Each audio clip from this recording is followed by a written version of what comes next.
Bismillahirrahmanirrahim.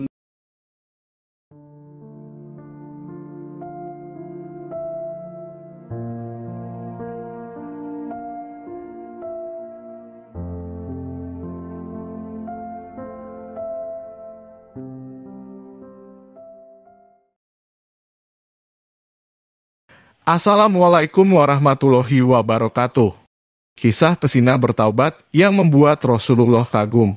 Orang yang bertaubat dari dosa dan kesalahan ternyata mendapat tempat mulia di sisi Allah. Sebagaimana firman-Nya dalam Al-Quran, sesungguhnya Allah mencintai orang-orang yang bertaubat dan menyukai orang-orang yang mensucikan diri. Al-Quran Surah Al-Baqarah ayat 222. Allah menegaskan bahwa Dia mencintai orang-orang yang senantiasa bertaubat dan kembali ke jalannya. Pada masa Rasulullah, ada satu kisah menakjubkan tentang seorang perempuan pesina yang bertaubat. Imran bin Al-Husain Al-Kunsa radhiyallahu anhu menceritakan, ada seorang wanita dari Juhainah masuk ke pintu masjid menemui Rasulullah. Perempuan itu datang dengan perlahan, berjalan dengan rasa gentar dan takut, dia melupakan aib dan keburukannya. Sembari menepis takutnya kepada manusia, dia sampai kepada Rasulullah. Kemudian dia berdiri di hadapan beliau dan mengabarkan kepada Rasulullah bahwa dia telah berzina. Wahai Rasulullah, aku telah melakukan maksiat yang mewajibkan adanya hukuman had atasku, maka sucikanlah aku. Kata perempuan itu, apa yang diperbuat oleh Rasulullah?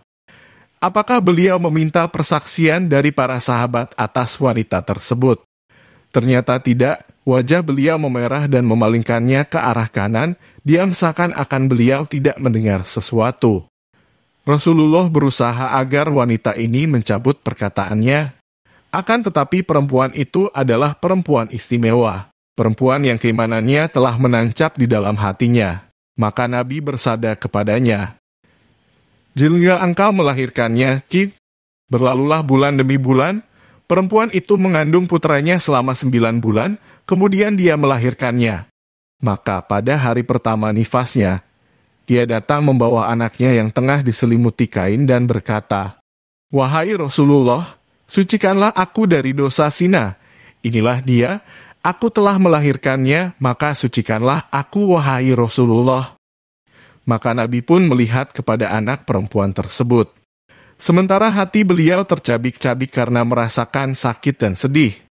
Dikarenakan beliau menghidupkan kasih sayang terhadap orang yang berbuat maksiat. Siapa yang akan menyusui bayi tersebut jika ibunya mati? Siapakah yang akan mengurusi keperluannya jika had, hukuman, ditegakkan atas ibunya? Maka Nabi bersabda, pulanglah, susulah dia, maka jika engkau telah menyapihnya, kembalilah kepadaku. Maka perempuan itu pun kembali ke rumah keluarganya. Ia susui anaknya. Dan tidaklah bertambah keimanannya di dalam hatinya kecuali keteguhan. Seperti kokohnya gunung. Tahun bergulir berganti tahun.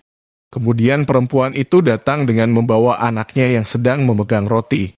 Perempuan pesina itu berkata, wahai Rasulullah, aku telah menyapihnya, maka sucikanlah aku. Dia dan keadaannya sungguh sangat menakjubkan. Iman yang bagaimanakah yang membuatnya berbuat demikian? 3 tahun lebih atau kurang, yang demikian tidaklah menambahnya kecuali kekuatan iman. Nabi mengambil anaknya, seakan-akan beliau membelah hati wanita tersebut dari antara kedua lambungnya. Akan tetapi ini adalah perintah Allah, keadilan langit, kebenaran yang dengannya kehidupan akan tegak. Akhirnya perempuan itu dirajam dan wafat dalam keadaan bertaubat.